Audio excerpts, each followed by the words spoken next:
Il intègre un secteur pour devenir millionnaire et vend les membres de sa famille. Mais même après sa mort, il continue de les sacrifier. Histoire vraie, l'affaire se passe, je ne donne pas le nom, sinon les Camerounais vont recommencer à me clasher.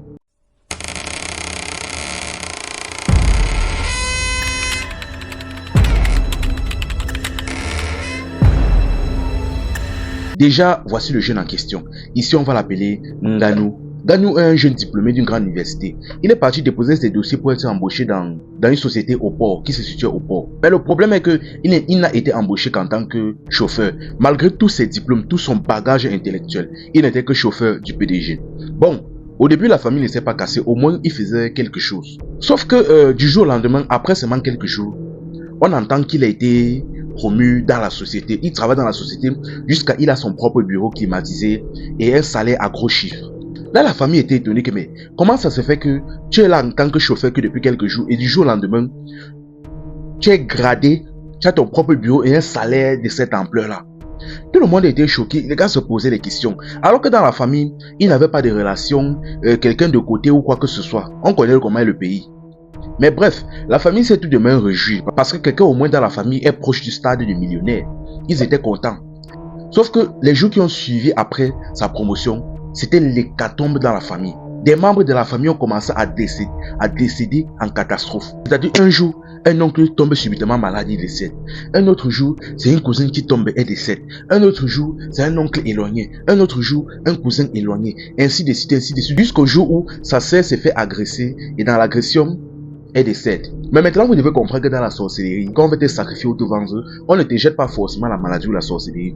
Dans des grandes sectes des sorciers de haut niveau, généralement, ils envoient directement des bandits, des agresseurs, pour qu'ils partent finir avec toi.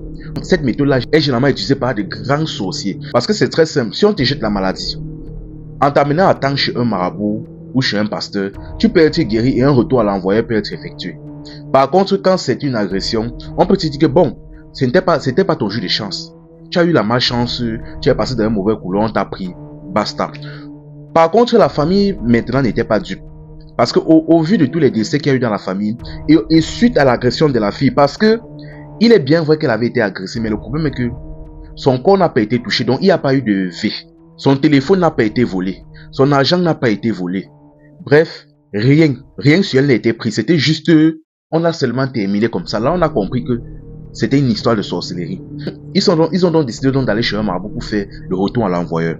Une fois donc chez le marabout donc, après avoir bien suivi l'affaire, a effectué le rituel. Et après avoir fait le rituel, un retour à l'envoyeur a été fait et le grand frère en question, c'est-à-dire Nganou, est tombé, il est décédé. Là, on a compris que c'était lui à l'origine des décès de tous les membres de la famille. Mais bref, la vie a suivi son cours. Mais malheureusement, malgré son décès, des membres de la famille continuaient toujours à décéder, un à un. Malgré qu'ils soient décédés, des membres de la famille continuent à être sacrifiés. Mais les gars ne comprenaient pas. Cette fois-ci, ils sont partis voir un autre marabout à Gaoundéré, un marabout célèbre dans la zone de Gaoundéré. Ils sont partis le voir pour expliquer la situation. Maintenant, vous devez comprendre que le marabout en question a une manière de travailler. À chaque consultation, il demande à ce qu'on vienne avec 2 boîtes de lait. Donc, les membres de la famille sont partis le voir avec 2 boîtes de lait. Et comme d'habitude, ils ont déposé les 2 pieds sur les 2 boîtes de lait. Et ils ont commencé à expliquer la situation. Maintenant, pendant qu'ils expliquaient, le marabout faisait son rituel et un esprit parlait à l'homme pour lui expliquer la situation. Le marabout a dit retire tes 2 pieds sur les 2 boîtes de lait et ouvre. Il a donc retiré ses 2 pieds sur les boîtes de lait, il a ouvert et il a vu à l'intérieur un cœur. Et le cœur battait. Là, le marabout lui a dit que c'est très grave. C'est très très grave. Il est bien vrai que votre frère est tombé et vous l'avez enterré, mais il n'est pas décédé. Partez rapidement l'exhumer. Parce que actuellement, là, même dans la tombe, il continue. C'est lui qui continue de vous sacrifier. Partez rapidement l'exhumer. Parce que là, actuellement, il était dans une secte très dangereuse. Ce qui fait qu'actuellement, l'enterrer ne suffit pas. Vous devez absolument l'exhumer. Dès qu'ils ont entendu ça, ils sont partis expliquer ça aux membres de la famille. Là, ils sont partis donc rapidement déterrer. Dès qu'ils ont déterré, ils se sont rendus compte que le cœur battait encore. Déjà, malgré que le corps avait été enterré il y a longtemps, le corps c'était toujours frais et le cœur battait toujours. Là, ils ont donc exhumé la dépouille et la vague des décès qui subsistait dans la famille s'est arrêtée. Franchement, la famille, que chacun choisisse son camp. Que ce soit les ancêtres, que ce soit Dieu, que chacun choisisse son camp. Parce qu'aujourd'hui, là, quiconque est faible spirituellement, là, sera livré comme un mouton. Franchement, la famille, le Dieu aussi, ce n'est plus comme avant. Même quand on découvre qui c'est, puisqu'on l'enterre. On découvre qui c'est. Il décède jusqu'à l'enterre, il continue de vous vendre. Franchement, la famille, comme je dis toujours dans chacune de mes vidéos, c'est Dieu qui nous garde, c'est Dieu qui nous protège. Enfin bref, c'était Info et Amusement. Ici on s'informe et on s'amuse. Voici un voleur qui s'est fait passer pour un fantôme pour aller braquer chez un pasteur. Histoire vraie, l'affaire se passe en Côte d'Ivoire.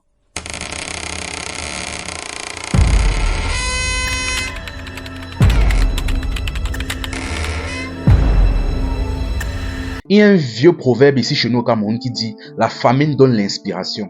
Avant de commencer la famille, je tiens d'abord à donner tous mes respects à ce voleur. Parce que le niveau de schéma qu'il a développé, je ne vois pas qui peut encore imaginer ça ici en Afrique. En fait, c'est un voleur trop connu dans la région. Ce qui se passe, c'est que son mode opératoire était très simple. Il se déguisait en fantôme comme vous voyez là. Il entrait dans les maisons des gens, les effrayait et les dévalisait. Et vous savez, nous sommes en Afrique. En Afrique, si un jour tu sors en pleine nuit dans ton salon et que tu trouves ça pointé dans ton couloir en train de te regarder, même si tu es athée comment, tu es philosophe comment, tu vas sortir de la maison et fuir. Et à l'instant où tu fuis, il commence à dévaliser ta maison. Et c'était son mode opératoire. Il avait l'habitude d'agir comme ça. Et lorsqu'il tombait dans de grandes maisons, lorsqu'il réussissait à faire fuir les habitants de la maison, il faisait appel à ses collègues pour qu'ils viennent l'aider à ramasser tout ce qu'il y avait dans la maison. Un jour, il est entré dans la maison d'un monsieur qui vivait avec sa femme et ses enfants. Quand il est entré dans la maison, exactement comme d'habitude, il se tient juste là. Dès qu'on le voit, on fuit. Dès que le monsieur l'a vu, il a commencé à crier. Tellement il était habitué, il n'attendait même plus que les familles sortaient de la maison. Il commençait à dévaliser. Le monsieur commence à crier. Il essaye de s'enfuir en passant par la fenêtre. Son enfant dit que papa, le fantôme est en train de voler notre télévision. Il dit que tais-toi, tu fuis. Il sort de la maison. Il commence à fuir. Là, il continue tranquillement à ramasser tout ce qui est à l'intérieur. Il avait l'habitude d'agir comme ça pendant des années et des années. Il a fait ça dans diverses maisons, divers quartiers, tellement qu'il était déjà connu. Et chose bizarre que tout le monde pensait que c'était réellement un fantôme, un esprit, etc. Un jour donc, un pasteur a aménagé dans le quartier et l'histoire est tombée dans les oreilles du pasteur. Le pasteur a aménagé dans le quartier avec sa femme et ses enfants. Quand il est entré dans la maison, tout s'est bien passé, jusqu'au jour où le voleur en question a décidé d'aller braquer chez le pasteur. Quand il est entré dans la maison du pasteur, exactement comme à son habitude, il s'est mis dans le couloir, il est resté posté là dans l'obscurité. Le pasteur de son côté est resté dans sa chambre, il a entendu du bruit. Là, il a compris que peut-être le fantôme dont il attend parler depuis plusieurs semaines là, a décidé de venir chez lui. Là donc, il a réveillé sa femme et il lui a demandé de prendre sa Bible. Les deux ont pris leur Bible et sont sortis. Ils ont vu le fantôme dans le couloir et ils ont commencé à prier, à prier, à prier, à décréter, à proclamer, à envoyer le feu fatigué. Mais le fantôme était en train de les regarder comme s'il ne bougeait pas. Ils ont prié, prié, prié, prié. Pendant qu'ils priaient donc, le fantôme dont lui, il était en train de prendre la télévision, il était en train de prendre les appareils, il chargeait dans le sac. Il chargeait dans le sac. Pendant qu'il priait, il lançait le feu. Le voleur était en train de prendre les effets pour mettre dans son sac. Il chargeait. Au moment où il a terminé, il a bien chargé. Au moment où il veut partir, il essaye de passer par la fenêtre comme à son habitude pour fuir. Sauf que l'entrée, les portes et les fenêtres du pasteur étaient automatisées. Ils ont appuyé sur un bouton, les portes se sont fermées. Ils ont continué à prier, à prier, à prier. Là donc le voleur, voyant qu'il ne pouvait pas sortir, il a essayé, fatigué, il n'a pas pu. Finalement, il s'est mis à supplier le pasteur. Pardon, laissez-moi sortir, je ne suis pas un fantôme, je suis un voleur, pardon, laissez-moi. Le pasteur a continué à prier, disant que non, c'est un piège de l'esprit. C'est un piège peut-être du démon. Le voleur a même retiré même son masque et dit que non, c'est moi, j'habite dans le quartier ici derrière. Mais le pasteur ne voulait pas toujours le croire. Il continuait à prier, à lancer le feu. Finalement, le voleur s'est mis à pleurer, pleurer. Tellement il pleurait là, le pasteur a compris que non. Le type, c'est en fait, c'est pas un fantôme, c'est un voleur. Là donc, ils ont crié, appelé le voisinage. Là, eux tous sont sortis, ils ont vu, ils ont compris la situation. Que le type qui les braque depuis plusieurs années se faisant passer pour un fantôme, c'était un voleur qui habitait dans le même quartier. Là, ils l'ont récupéré, ils l'ont passé à tabac avant d'appeler la police. Ça, c'est une vieille tradition ici en Afrique. On te tabasse avant d'appeler la police. On tabasse les voleurs avant d'appeler la police. Bref, la police est venue la récupérer. Et actuellement, il est au parquet. Donc, d'après les sources que j'ai entendues, il risque 15 ans d'emprisonnement. Parce qu'il a exercé cette tactique-là pendant des années. Donc, ça risque d'être chaud sur lui. On dit ici chez nous au Cameroun, la famine donne l'inspiration. Juste pour dire, pour cette histoire-ci, je ne vais même pas donner de morale. Juste, je donne juste le respect à certaines personnes sur ce continent. Parce que le genre de schéma que ces deux sont capables de développer, le schéma qu'il a développé, je ne vois même plus qui peut encore développer ce qu'il a fait là. Enfin bref, la famille, juste le vol ne paye pas. C'était Info et Amusement. Ici on s'informe et on s'amuse.